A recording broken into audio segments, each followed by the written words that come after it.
13वां अध्याय। इतनी कथा सुनकर राजा पृथु ने कहा कि हे महाराज, कृपा करके भगवान की पूजा का महात्म्य कहिए। तब नारद जी कहने लगे कि हे राजा, जो हंसी में भी भगवान का भजन करता है वह परम पद को प्राप्त हो जाता है, परंतु जो श्रद्धापूर्वक भजन करता है उसका तो कहना ही क्या है। इस संबंध में हम तुमको एक पुराना इतिहास सुनाते हैं।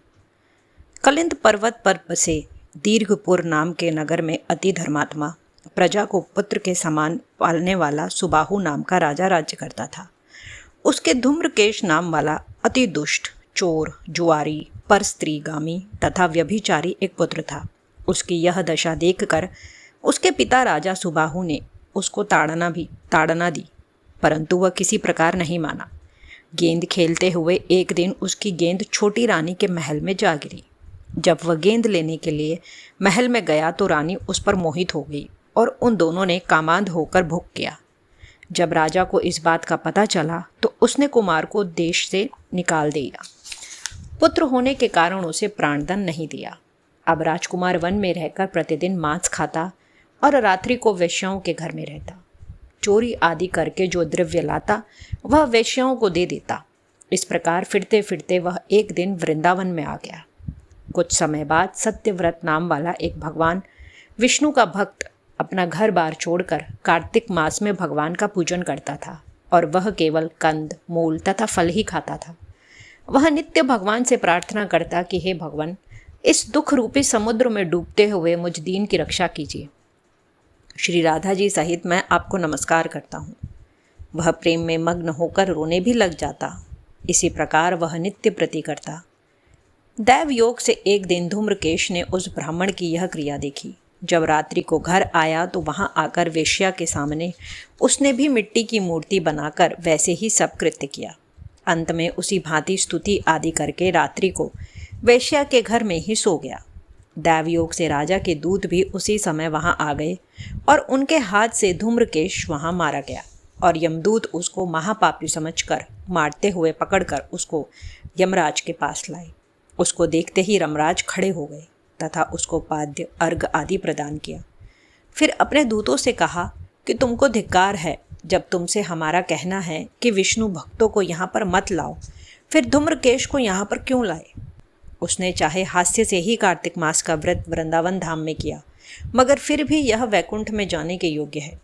यमराज पुनः धूम्रकेश से बोले कि भगवान की भक्ति 9 प्रकार की है।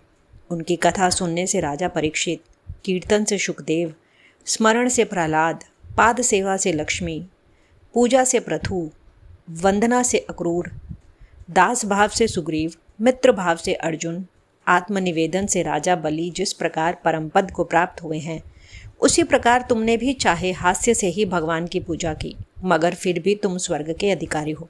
यद्यपि तुम अपने कर्मानुसार पहले नरक के अधिकारी थे, मगर अब वैकुंठ के अधिकारी हो। कार्तिक मास में की गई भगवान की पूजा व्यर्थ नहीं जा सकती। जहाँ पर भगवान शालिग्राम है वहाँ पर ही गंडकी नदी और सब तीर्थ हैं। तब धूम्रकेश यमराज से पूछने लगा कि भगवान, सब नदियों को छोड़कर गंडकी को कैसे प्राप्त हुआ। यमराज कहने लगे कि किसी समय वेदशिरा नाम के ऋषि सब लोगों के हित के लिए गंगा तट पर तपस्या कर रहे थे। उस रमणीक स्थान में उनके तप से इंद्र अत्यंत भयभीत हुआ और उनकी तपस्या को भंग करने के लिए मंजू घोषा नाम वाली अप्सरा को भेजा। मंजू घोषा वन में क्रीड़ा करती हुई अपने यौवन तथा रूप का प्रदर्शन करके अनेक हाव भाव दिखाने लगी। उसी समय मंजू घोषा ने मुनि के चरण का स्पर्श किया तो ऋषि के रोमांच खड़े हो गए। उस समय मंजू घोषा ने ऋषि को अपने वश में जानकर उनके गले में अपनी भुजाएं डाल दी। तब ऋषि ने क्रोधित होकर श्राप दिया कि तुम क्योंकि मुझे इस संसार सागर में डालने को उद्युत हुई हो, सो तुम नदी बन जाओ। तब मंजू घोषा कहने लगी कि हे मुने, मैं श्राप योग्य नहीं हूँ, आप मुझे क्षमा कर दीजिए। तब मुनि कहने लगे कि जिस समय विष्णु वृंदा के श्रापवश शीलारूप होकर तुम में गंडकी नदी में स्थित होंगे, तब तुम भगवान को धारण करने वाली होगी, अतः तुम्हारा शाप वरदान से भी अधिक श्रेष्ठ होगा। यमराज कहने लगे कि हे राजकुमार, अब तुम विष्णु लोक को जाओ। तब धूम्रकेश सुंदर विमान में बैठकर विष्णु लोक को चला गया। इस प्रकार कार्तिक महात्म्य का 13वां अध्याय समाप्त हुआ। राधे राधे।